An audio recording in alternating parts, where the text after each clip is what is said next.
Welcome back to World Beater Wrestling. On this week's episode, I am highlighting 5 psychological concepts that will rapidly improve your pro wrestling.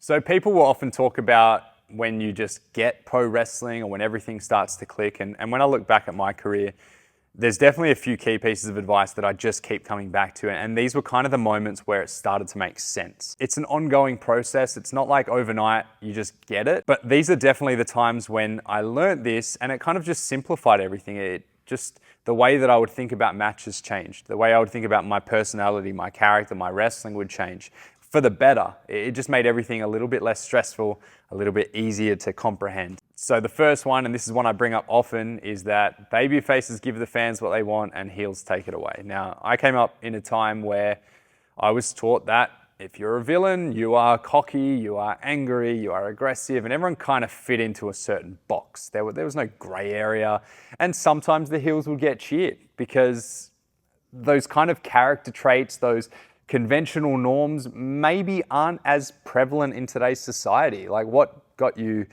booed in 1970 isn't the same as 2025. That kind of stuck out to me as not being a one-size-fits-all approach. It's just saying, embody this character trait and that's going to make you a good guy or a bad guy. But when we look at good guys give the fans what they want, that could be anything. If we look at wrestlers like Eddie Guerrero, he lied, cheated, and stole, and he was a huge babyface. Even though he did everything against what in society you would think is a bad thing to do. Stone Cold's the same thing. He was over-aggressive, but he targeted that over-aggression at Vince McMahon, which made people resonate with his cause. So there's definitely wiggle room there. And then if you look at a heel taking away what the fans want, then it becomes so much simpler.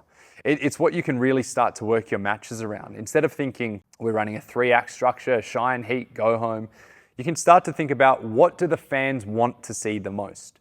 If you've got a babyface who has already established something of theirs, for example, off the top of my head, I'm thinking one of our local wrestlers, the Great George, he has the chicken wing. He calls out for the chicken wing, the crowd all go mental, he locks on the chicken wing and they love it. So to work an entire match around you cutting off the chicken wing is such a simple thing to do that's gonna get you a guaranteed heel response because you're taking away what they want. And then when he finally hits it, there's the payoff right there. It's really simple pro wrestling.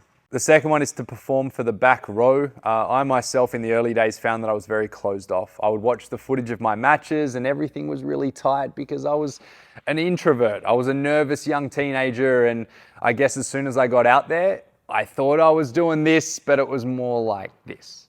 So if you're thinking about the back row with everything you do, it's gonna force you to open up.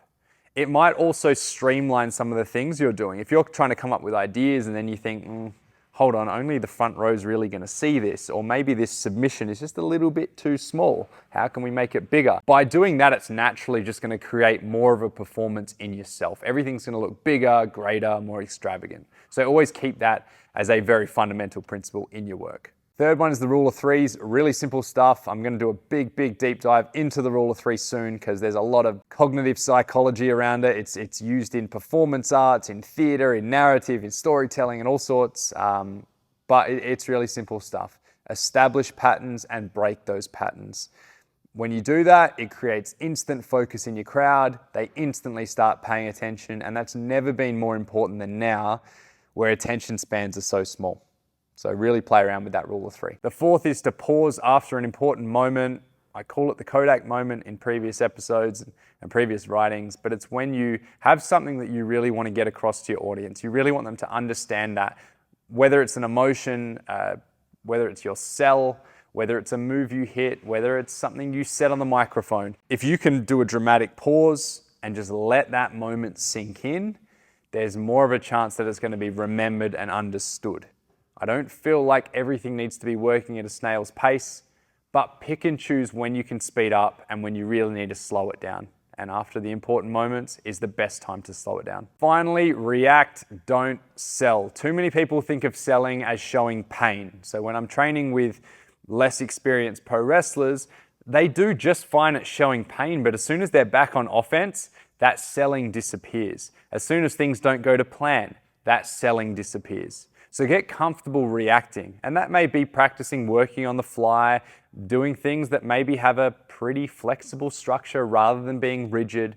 But when you think about it as reacting and staying switched on from start to finish, it's gonna make your selling more fluid. It's gonna make it more believable, more authentic. So those are my 5 concepts that I always come back to. I think they're some of the most important in pro wrestling, and they're things that I would start to talk about even when a wrestler is in their really, really early days of training. It doesn't mean you need to implement it straight away, but I would just make it a constant feature, a constant theme. And then as they get to that more intermediate to advanced stage, it'll start to make more sense and we can really knuckle down and focus on that. Let me know what you think. If you've got other pieces of advice, things you always come back to that really provides a framework for all of your wrestling, please drop it in the comments box below, and I'll see you next week for another episode.